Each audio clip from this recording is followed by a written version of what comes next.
Debo Samaké, conseiller technique au ministère de l'économie numérique et de la Poste. Donc je voudrais intervenir sur trois éléments en particulier. L'état utilisateur, la formation et puis, bien entendu, une fondation. Alors, en ce qui concerne l'état utilisateur, je dirais que pour la Côte d'Ivoire, ça a toujours été un focus. Et dernièrement, en 2015, on a initié justement, sous l'égide du Premier ministre, ministre de l'économie, des finances et du budget, et par l'entremise de notre ministère de l'économie numérique et de la Poste, un vaste programme d'action visant à améliorer la maturité numérique de notre pays à court, moyen et long terme. Et parmi ces actions, bien entendu, figure bel et bien le projet de gouvernance électronique. Mais ce programme, on l'a dénommé le programme de maturité numérique. Et ce que nous avons fait, c'était de essentiellement choisir le GDI, qui est le e-Government Development Index, comme un référentiel central de suivi du progrès de maturité dans notre pays. Comme vous le savez, le EGDI comporte trois points de mesure, qui est l'infrastructure, qui sont les e-services, et puis bien entendu le capital humain. L'infrastructure et le capital humain sont des indicateurs qui avancent assez lentement, mais par exemple les e-services sont des indicateurs sur lesquels on peut avoir un impact assez important. Donc dans ce cadre-là, l'État lui-même en tant qu'utilisateur, qui met l'emphase et qui met vraiment l'action, la centralité de son action sur le citoyen et sur l'interaction entre le citoyen et l'État, peut vraiment avoir un impact très important sur cet index-là, qui est aussi un index assez englobant parce qu'il comporte aussi d'autres index qui touchent par exemple l'infrastructure. Donc je dirais en matière d'infrastructure, il y a beaucoup de progrès qui ont été faits. La fibre optique, comme disait le directeur de cabinet dans son intervention, la fibre optique est beaucoup avancée. Donc sur ce volet-là, on continue bien de travailler. On a besoin bien entendu de partenaires comme Eutelsat qui vont nous permettre d'aller un peu plus loin. L'autre indicateur qui est le capital humain sur lequel on travaille fortement. Et comment est-ce qu'on le fait? On le fait justement dans un cadre de formation en introduisant l'éducation des TIC dès l'école primaire. Et récemment, le ministère de l'Éducation nationale a également commencé à faire un projet pilote qui également enseigne l'entrepreneuriat dès le secondaire. Donc cela nous permet vraiment de créer une base, d'avoir une base importante au niveau de la jeunesse, au niveau du tissu même de notre société, vraiment une base vraiment numérique, mais aussi de faire de notre pays une nation entreprenante. Donc pour revenir un peu à l'EGDI, l'État étant utilisateur doit se doter de plusieurs moyens. Et bien entendu, ce programme qu'on a établi, on l'a fait en collaboration. On s'est fait accompagner par des structures françaises qui vraiment sont toujours des partenaires excellents pour nous. Bien entendu, Sofrecom qui nous a accompagnés pour tout ce qui est e-conseil, e-cabinet. Et bien entendu, la structure Polyconseil qui est une filiale de Bouygues qui nous a accompagnés sur ce programme d'amélioration de la maturité numérique. Ce programme essentiellement visait à créer, à changer un peu la face de l'administration et comment est-ce que l'administration se présente aux citoyens. Par exemple, la réflexion des sites web, l'harmonisation des sites web, l'harmonisation de l'information qui est présentée sur les sites web, l'aspect communicationnel avec les citoyens à travers les réseaux sociaux, etc., etc. Donc, tous ces efforts contribuent vraiment à présenter une administration qui est numérique et qui peut sensibiliser également la population aux bienfaits et à l'utilisation du numérique. Bien entendu, cela nous permet de mettre en exergue plusieurs des avancées qui sont faites au niveau de l'État, parce que l'un des problèmes majeurs, c'est que le citoyen ne sait pas forcément ce que l'État est en train de faire. Seulement, ils attendent et ils voient quand les mesures changent, qu'ils voient ce que l'État fait. Je vous donne un exemple. Il y a quelques années de cela, le ministère encore de l'Éducation nationale a changé sa façon de travailler. Aujourd'hui, les inscriptions à l'école se font uniquement sur le site web.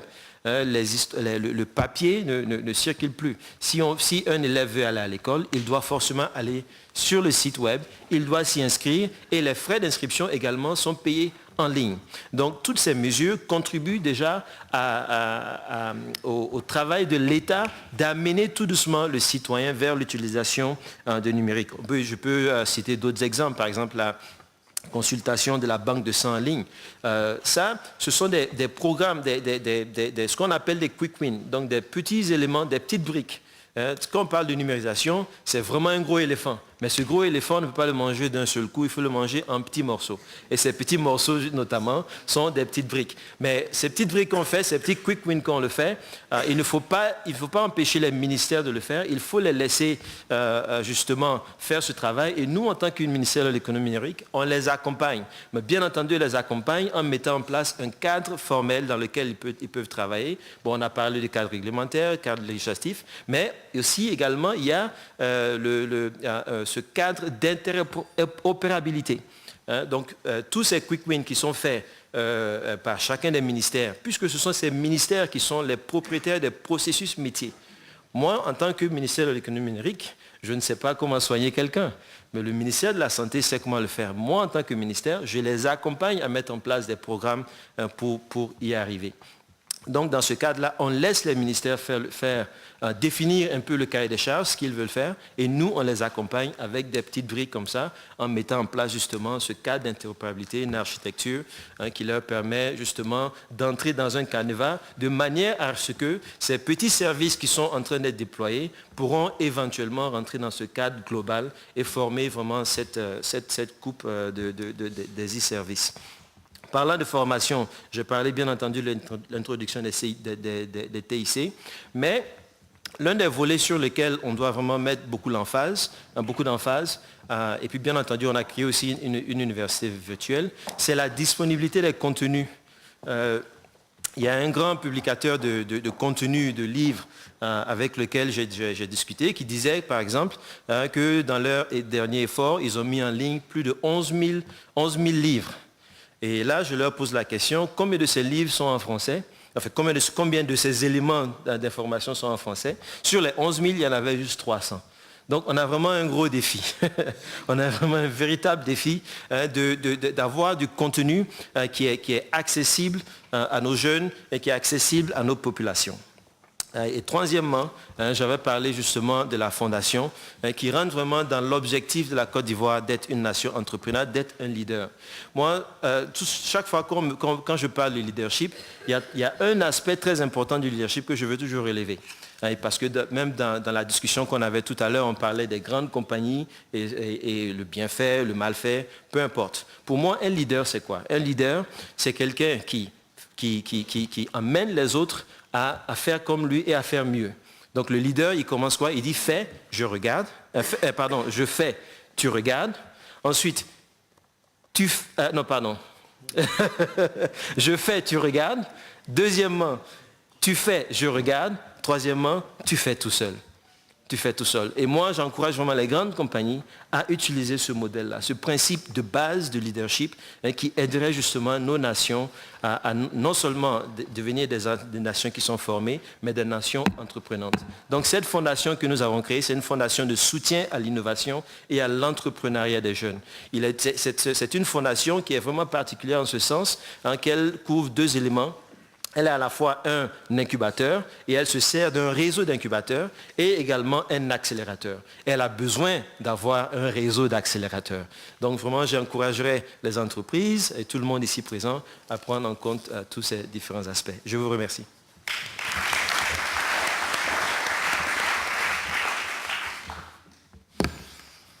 Merci, cher monsieur, pour cette brillante démonstration et ce brillant exposé.